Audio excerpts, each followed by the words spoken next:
balik lagi bareng aku Ina. Dan seperti biasa di video kali ini kita bahas lagi yuk tentang customer kita. Kita kenali lagi, kita ketahui lebih dalam lagi, kita cari tahu informasi yang bikin sekiranya pelayanan kita atau service kita ke mereka itu jadi lebih baik lagi. Nah, aku di sini akan sharing tentang pengalaman-pengalaman aku sama seperti di video-video sebelumnya. Dan thank you banget buat teman-teman yang selalu nontonin video aku. Dan hari ini aku bakal cerita ke teman-teman tentang komplain. Seru ya kalau kita udah ngomongin tentang handling komplain, karena ya walaupun kita nggak mau ini terjadi, tapi kita tetap harus siap-siap aja in case misalnya next ada customer kita yang merasa kurang puas, terus mereka menyampaikan komplainnya ke kita kayak gitu. Itu udah bersyukur banget, karena lagi-lagi aku mau sampaikan kalau yang namanya handling komplain itu kita harus pertama banget yang harus dilakukan itu adalah terima apa yang mereka sampaikan. Kita harus legowo, karena sebenarnya kita sangat diuntungkan kalau dari kacamata bisnis. Mereka bisa ngomong kayak gitu ke kita, itu butuh keberanian.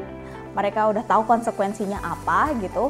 Dan kita jangan sampai menganggap itu sebuah hal yang buruk gitu. Padahal jauh di balik itu, ketika kita mencoba melihat itu dari sudut pandang bisnis, kita diuntungkan banget.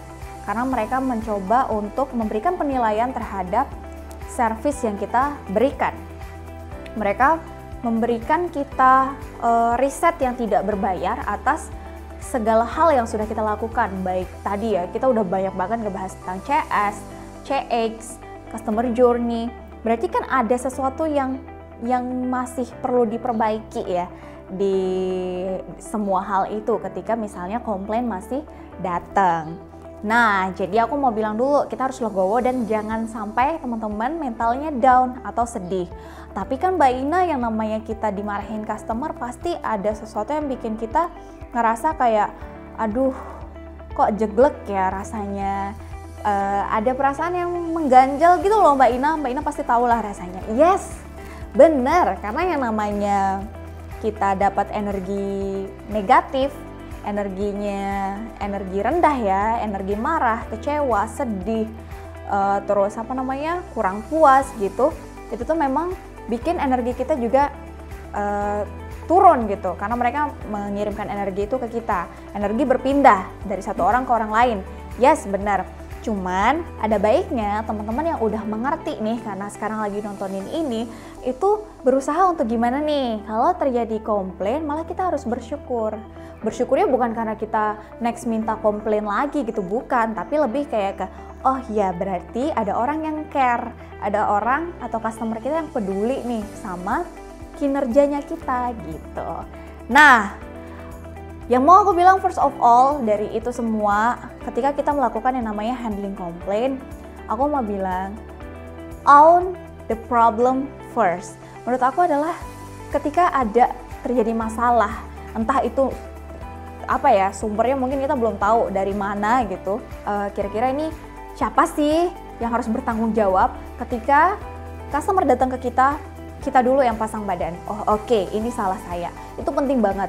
Jadi langsung miliki problem itu, langsung teman-teman yang ambil, kunyah deh, oke ini salah gue gitu. Walaupun sebenarnya bukan teman-teman yang salah, aku tahu sering banget ini kejadian, kita nggak salah, mungkin tim operasional yang salah atau tim packing atau apapun itu, atau bahkan kurir yang salah, tapi marahnya ke kita. Jadi yang mau aku sampaikan adalah own the problem first. Itu penting banget, miliki dulu itu. Karena kenapa teman-teman, ketika customer datang ke kita, dia sudah mempercayakan kita untuk membantu dia.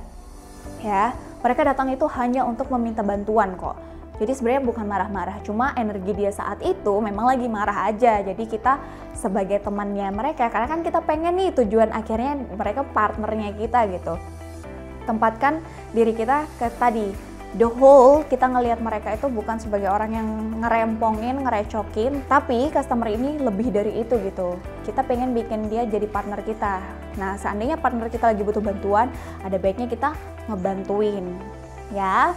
Terlepas dari siapa yang salah dulu deh, aku nggak bakal ngebahas lebih detail tentang Nanti gimana step-stepnya itu belakangan aku bahas. Yang aku mau tanamin adalah miliki dulu si problem ini ketika mereka pertama kali datang.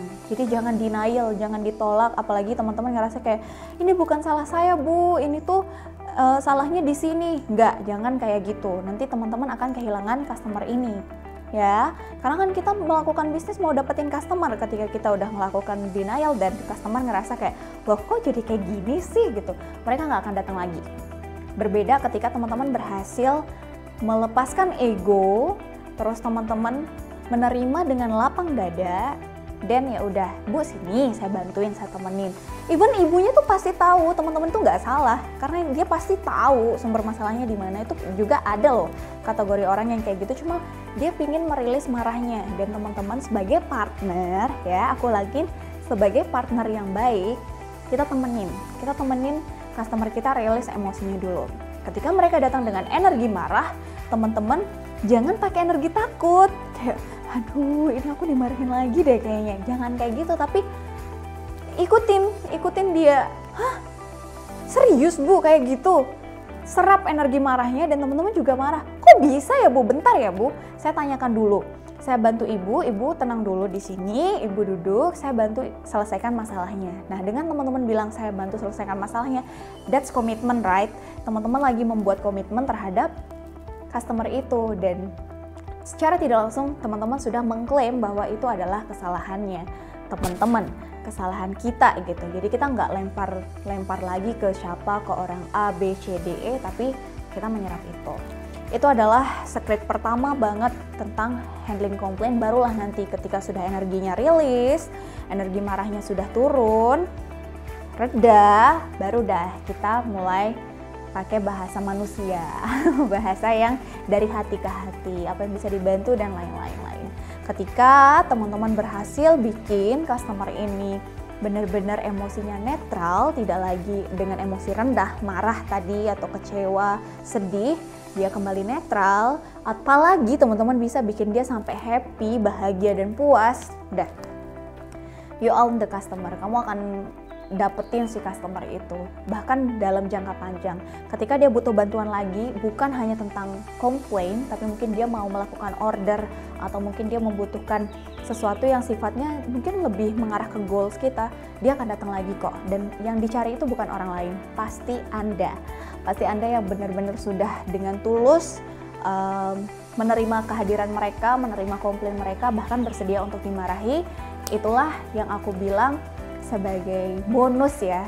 Kedekatan kita dengan customer itu tuh bonus sebenarnya, karena itu sebuah pekerjaan, tapi ketika kita berhasil sampai benar-benar jadi bestie, disitulah bonusnya. Ada banyak banget kebahagiaan yang bakal kita terima, ada banyak banget apresiasi yang mungkin malah datangnya dari customer, bukan dari Pak Bos, bukan dari Pak Manager gitu. Jadi kalau yang nonton ini adalah business owner, coba diperhatikan lagi teman-teman yang jadi garda terdepan kita ke customer. Mereka lah nih yang mendatangkan customer, mereka yang merawat juga para customer. Tolong diapresiasi, jangan sampai kalah apresiasi. Kalau teman-teman lupa mengapresiasi mereka, malah customer ini, malah mereka mendapatkan apresiasi itu lebih banyak dari customernya.